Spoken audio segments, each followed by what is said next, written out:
প্রাচীন মিশরের রাজধানী ছিল পেন্টাটিউক। নীল নদের তীরে এই নগরে বাস করতেন মিশরের ফেরাউন রামেসিস। নগরের শেষ প্রান্তে ইহুদিদের বসতি। মিশরের ফেরাউন ছিলেন ইহুদিদের প্রতি বিদ্বেষভাবাপন্ন। একবার কয়েকজন জ্যোতিষী গণনা করে তাকে বলেছিলেন ইহুদি পরিবারের মধ্যে এমন এক সন্তান জন্মগ্রহণ করবে যে ভবিষ্যতে মিশরের পক্ষে বিপজ্জনক হয়ে উঠতে পারে।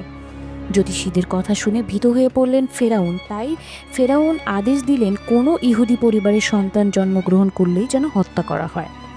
ফেরাউনের গুপ্তচররা চারদিকে ঘুরে বেড়াতো। যখনই কোনো পরিবারের সন্তান জন্মাবার সংবাদ পেত তখনই গিয়ে তাকে নির্মমভাবে হত্যা করত। ইহুদি মহল্লায় বাস করতেন আসরাম আর যোশিবেদ নামে এক সদ্য বিবাহিত দম্পতি। যথাসময়ে যোশিবেদের একটি পুত্র সন্তান জন্মগ্রহণ করল। সন্তান জন্মাবার পরই স্বামী স্ত্রীর মনে হলো যেমন করেই হোক এই সন্তানকে রক্ষা করতে হবে। কে বলতে পারে এই সন্তানই হয়তো ইহুদি জাতিকে সমস্ত নির্যাতন থেকে রক্ষা করবে একদিন। সকলের চোখের আড়ালে সম্পূর্ণ গোপনে শিশু সন্তানকে বড় করে তুলতে লাগলেন আশরাফ ও যোশিবেদ। কিন্তু বেশি দিন এই সংবাদ গোপন রাখা গেল না। স্বামী স্ত্রী বুঝতে পারলেন যে কোনো মুহূর্তে ফেরাউনের সৈনিকরা এসে তাদের সন্তানকে তুলে নিয়ে যাবে। ঈশ্বর আর ভাগ্যের হাতে শিশুকে সঁপে দিয়ে দুজন বেরিয়ে পড়লেন নীল নদের তীরে এক নির্জন ঘাটে। এসে শিশুকে শুয়ে দিয়ে তারা বাড়ি ফিরে গেলেন। সেই নদীর ঘাটে প্রতিদিন গোসল করতে আসতো ফেরাউনের স্ত্রী। ফুটফুটে সুন্দর একটা বাচ্চাকে একা পড়ে থাকতে দেখে তার মায়া হলো। তাকে তুলে নিয়ে এলো রাজপ্রাসাদে। তারপর সেই শিশু সন্তানকে নিজের সন্তানের মতো স্নেহ ভালোবাসা দিয়ে মানুষ করে তুলতে লাগলো। রানীর শিশুর নাম রাখলো মুসা। এই বিষয়ে আরেকটি কাহিনী প্রচলিত। মুসার মা যোশিবেদ জানতেন প্রতিদিন ফেরাউনের স্ত্রী সখীদের নিয়ে নদীতে স্নান করতে আসেন। একদিন পথের ধারে শিশু মুসাকে একটি ঝুড়িতে করে শুয়ে রেখে দিলেন। নিজে গাছের আড়ালে লুকিয়ে রইলেন। কিছুক্ষণ পর রানী সেই পথ দিয়ে স্নান করতে যাবার সময় দেখতে পেলেন মুসাকে। পথের পাশে ফুটফুটে একটা শিশুকে পড়ে থাকতে দেখে তার মায়া হলো। তাড়াতাড়ি মুসাকে কোলে নিয়ে তুলে নিলেন। যোশিবেদকেই মুসার ধাত্রী হিসেবে নিয়োগ করে রাজকুমারী। নিজের পরিচয় গোপন রেখে রাজপ্রাসাদে মুসাকে দেখাশোনা করতে থাকে যোশিবেদ। মা ছাড়া মুসা আর কোনো নারীর স্তন পান করেনি। ধীরে ধীরে কৈশোর থেকে যৌবনে পা দিলেন মুসা। ফেরাউনের অত্যাচার বেড়েই চলছিল। ইহুদিদের উপরে এই অত্যাচার ভালো লাগতো না মুসার। পুত্রের মনোভাব জানতে পেরে একদিন যোশিবেদ তার কাছে নিজের পরিচয় দিলেন। তারপর থেকে মুসার অন্তরে শুরু হলো নিদারুণ যন্ত্রণা। একদিন রাজপথ দিয়ে যাচ্ছিলেন মুসা। এমন সময় তার চোখে পড়ল এক হতভাগ্য ইহুদিকে নির্মমভাবে প্রহার করছে তার মিশরীয় মণি। এই দৃশ্য দেখে তার স্থির থাকতে পারলেন না। তিনি সেই ইহুদিকে উদ্ধার করার জন্য নিজের হাতে তরবারি দিয়ে আঘাত করলেন মিশরীর মনিবকে। সেই আঘাতে মারা গেল মিশরীয় লোকটি। ইহুদি লোকটি চারদিকে এই কথাটি প্রকাশ করে দিল। গুপ্তচররা ফেরাউনকে গিয়ে সংবাদটি দিতেই ক্রোধে ফেটে পড়লেন ফেরাউন। তিনি বুঝতে পারলেন রাজকন্যা মুসাকে মানুষ করলেও তার শরীরে বইছে ইহুদি রক্ত। তাই নিজের ধর্মের মানুষের উপর অত্যাচার হতে দেখে মিশরীয়কে হত্যা করেছে। একে যদি মুক্ত রাখা হয় তাহলে বিপদ অসম্ভাবী। তখনই সৈনিকদেরকে ডেকে হুকুম দিলেন যেখান থেকে হোক মুসাকে বন্দি করে নিয়ে এসো। ফেরাউনের আদেশ শুনে আর বিলম্ব করলেন না মুসা। তৎক্ষণাৎ নগর ত্যাগ করে বেরিয়ে পড়লেন তিনি। দীর্ঘ পথ শ্রমে মুসা ক্লান্ত, তৃষ্ণার্ত হয়ে পড়েছিলেন। তার চোখে পড়ল দূরে একটি কুয়ো।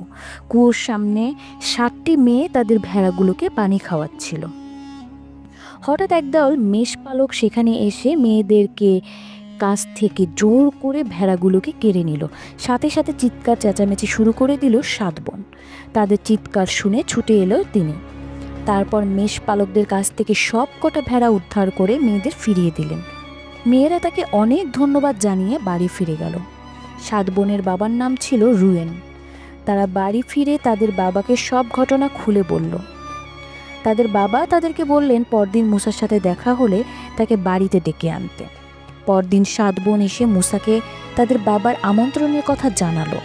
মুসা তাদের কথা মতো তাদের বাবার আমন্ত্রণে তাদের সাথে বাড়িতে গেলেন। তার পরনের মূল্যবান পোশাক, সম্ভ্রমপূর্ণ ব্যবহার দেখে সকলেই মুগ্ধ হয়ে গেল। রুয়েন তার পরিচয় জিজ্ঞেস করতেই কোনো কথা গোপন করলেন না মুসা। অকপটে নিজের পরিচয় বলে দিলেন। রুয়েন তাকে চিনতে পারলেন এবং তার ব্যবহারে মুগ্ধ হয়ে তাকে নিজের বাড়িতে আশ্রয় দিলেন। কিছুদিন পর এক মেয়ের সাথে তার বিবাহের প্রস্তাবও দিলেন।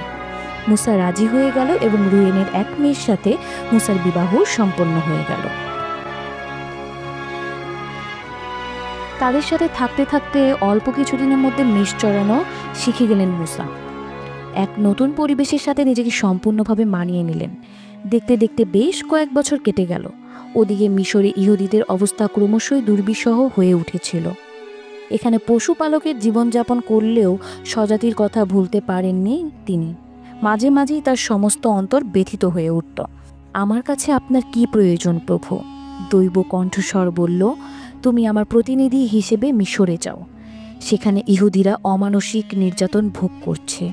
তুমি ইহুদিদের মুক্তি করো, নতুন দেশে নিয়ে যাবে। মুসা বললেন, আমি কেমন করে তাদের মুক্ত করব? দৈববাণী বলল, আমি অদৃশ্যভাবে তোমাকে সাহায্য করব। তুমি ফেরাউনের কাছে গিয়ে বলবে, আমিই তোমাকে প্রেরণ করেছি, সকলে যেন তোমার আদেশ মেনে চলে। মুসা বললেন, কিন্তু যখন তারা জিজ্ঞেস করবে ঈশ্বরের নাম, তখন কি জবাব দেব? প্রথমে ঈশ্বর তার নাম প্রকাশ না করলেও পরে তিনি বললেন, তিনি এই বিশ্বজগতের স্রষ্টা আল্লাহ। মুসা অনুভব করলেন তার নিজের শক্তিতে নয়, আল্লাহ প্রদত্ত শক্তিতেই তাকে সমস্ত কাজ সমাধান করতে হবে। এতদিন আল্লাহ সম্বন্ধে তার কোনো স্পষ্ট ধারণা ছিল না। এই প্রথম অনুভব করলেন আল্লাহর নির্দিষ্ট কাজের জন্যই তিনি পৃথিবীতে এসেছেন, আর আল্লাহ তার একমাত্র ঈশ্বর। এর কয়েকদিন পর দ্বিতীয়বার ঈশ্বরের আদেশ পেলেন মুসা। তিনি পুনরায় আবির্ভাব হলেন মুসার সামনে। তারপর বললেন, তোমার উপর আমি প্রসন্ন হয়েছি। তুমিই পারবে ইহুদি জাতিকে এই সংকট থেকে উদ্ধার করতে। আর বিলম্ব করো না, যত শীঘ্র সম্ভব রওনা হও মিশরে। অল্প কয়েকদিন পর স্ত্রী সন্তানদের কাছ থেকে বিদায় নিয়ে মিশরের পথে যাত্রা করলেন মুসা। যথাসময়ে মিশরে গিয়ে পৌঁছালেন তিনি। গিয়ে দেখলেন সত্যি সত্যি ইহুদিরা অবর্ণনীয় দুরবস্থার মধ্যে বাস করছে। প্রথমেই তিনি তাদের সকলকে বললেন ঈশ্বরের আদেশের কথা। মুসা বললেন, আমরা ফেরাউনের কাছে গিয়ে দেশ ত্যাগ করার অনুমতি প্রার্থনা করব। মুসা তার ভাই এবং ও কয়েকজন ইহুদি নেতাকে নিয়ে হাজির হলেন ফেরাউনের দরবারে। মুসা জানতেন সরাসরি দেশ ত্যাগের অনুমতি চাইলে কখনোই ফেরাউন সেই অনুমতি দেবেন না। তাই তিনি বললেন, সম্রাট আমাদের স্রষ্টা আদেশ দিয়েছেন সমস্ত ইহুদিকে মরুপ্রান্তরের এক পাহাড়ে গিয়ে প্রার্থনা করতে। আপনি যদি কয়েকদিনের জন্য সেখানে যাবার অনুমতি দেন। ফেরাউন মুসার অনুরোধে সাড়া দিলেন। ক্রুদ্ধ স্বরে বললে, তোমাদের আল্লাহর আদেশ আমি মানি না। তোমরা মিশর ত্যাগ করে কোথাও যেতে পারবে না। মুসা বললেন, আমি যদি মরুভূমিতে গিয়ে প্রার্থনা না করি তবে তিনি আমাদের উপর ক্রুদ্ধ হবেন, হয়তো আমাদের সকলকে ধ্বংসও করে ফেলবেন। তার প্রার্থনায় সাড়া দিলেন আল্লাহ। তিনি মুসাকে বললেন, তোমার ভাই অ্যারনকে বলো সে যেন নদী, জলাশয়, পুকুর, ঝর্ণায় গিয়ে তার জাদুদণ্ড স্পর্শ করে, তাহলেই দেখবে সমস্ত পানি রক্ত হয়ে গিয়েছে। আল্লাহর নির্দেশে অ্যারন মিশরের সমস্ত পানীয় জলকে রক্তে রূপান্তরিত করে ফেলল। ফেরাউন আদেশ দিলেন, মাটি খুঁড়ে পানি বের করো। সৈনিকরা অসংখ্য কূপ খুঁড়ে ফেলল। সকলেই সেই জল পান করতে আরম্ভ করল। অ্যারনের জাদু বিফল হতেই মুসা পুনরায় আল্লাহর কাছে প্রার্থনা করলেন। এই মিশর জুড়ে ব্যাঙের মহামারী দেখা গেল। তার পচা গন্ধে লোকের প্রাণান্তর অবস্থা, কেউ আর ঘরে থাকতে পারে না। সকলে গিয়ে ফেরাউনের কাছে নালিশ জানালো। নিরুপায় হয়ে ফেরাউন ডেকে পাঠালেন মুসাকে। বললেন, তুমি ব্যাঙের মরক বন্ধ করো, আমি তোমাদের মরুভূমিতে গিয়ে প্রার্থনা করার অনুমতি দেব। মুসার ইচ্ছায় ব্যাঙের মরক বন্ধ হলেও ফেরাউন নানা অজুহাতে ইহুদিদের যাওয়ার অনুমতি দিলেন না। নিরুপায় হয়ে মুসা আবার আল্লাহর কাছে প্রার্থনা করলেন।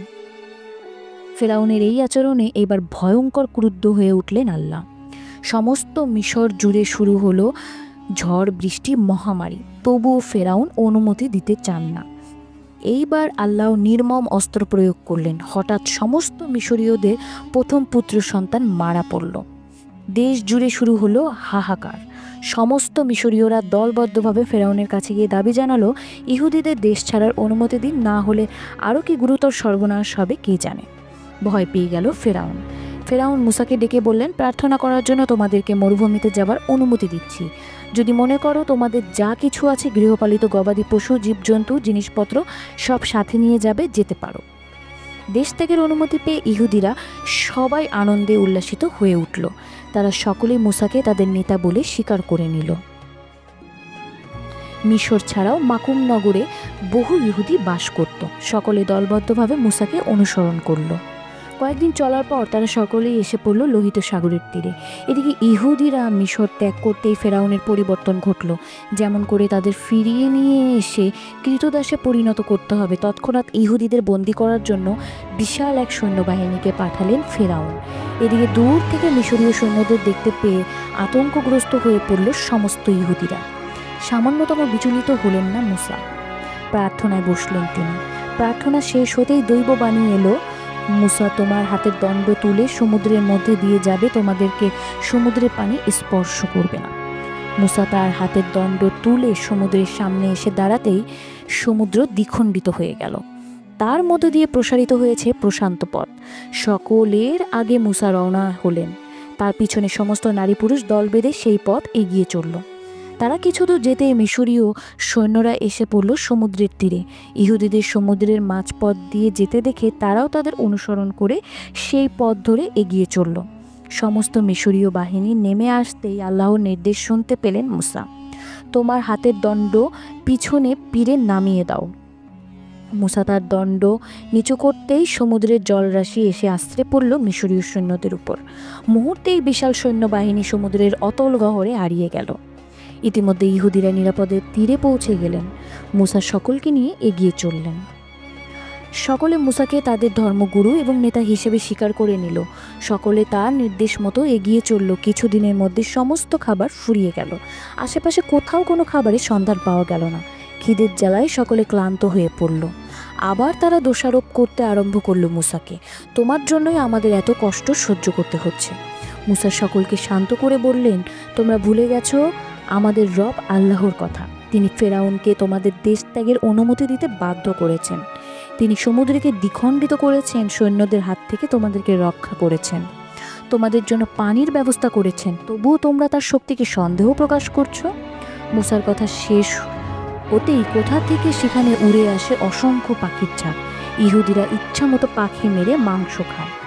আর কারোর মনে কোনো সংশয় থাকে না, মুসা তাদের অবিসংবাদিত নেতা। সকলে শপথ করে জীবনে মরণে তার মুসার সমস্ত আদেশ মেনে চলবে। মুসা সমস্ত ইহুদিদের নিয়ে এলেন এফিদিম নামে এক নির্জন প্রান্তে। চারিদিকে ধুধু বালি, মাঝে মাঝে ছোট পাহাড়, কোথাও পানির কোনো উৎস নাই। মৃত্যু। হারুন মুসার কিছুক্ষণ আগে মারা যান। একটা সুন্নি হাদিসে বর্ণিত আছে যে যখন মৃত্যুর ফেরেশতা আজরায়েল মুসার কাছে আসেন তখন মুসা তার চোখে চড় মারেন। ফেরেশতা ঈশ্বরের কাছে গিয়ে এসে তাকে বলেন যে মুসা মরতে চান না। ঈশ্বর ফেরেশতাকে ফিরে এসে মুসাকে বলবেন যেন তিনি একটি ষাঁড়ের পিঠে তার হাত রাখেন এবং তার হাত নিচে আসা প্রতিটি চুলের জন্য তাকে 1 বছর আয়ু দেওয়া হবে। যখন মুসা ঈশ্বরকে জিজ্ঞেস করেন যে নির্ধারিত সময়ের পরে কি ঘটবে, তখন ঈশ্বর তাকে জানান যে তিনি এই সময় পর মারা যাবেন। অতএব মুসা প্রতিশ্রুত ভূমির কাছে এক পাথর নিক্ষেপের দূরত্বে তার বর্তমান বয়সে মৃত্যুর জন্য ঈশ্বরের কাছে প্রার্থনা করেন।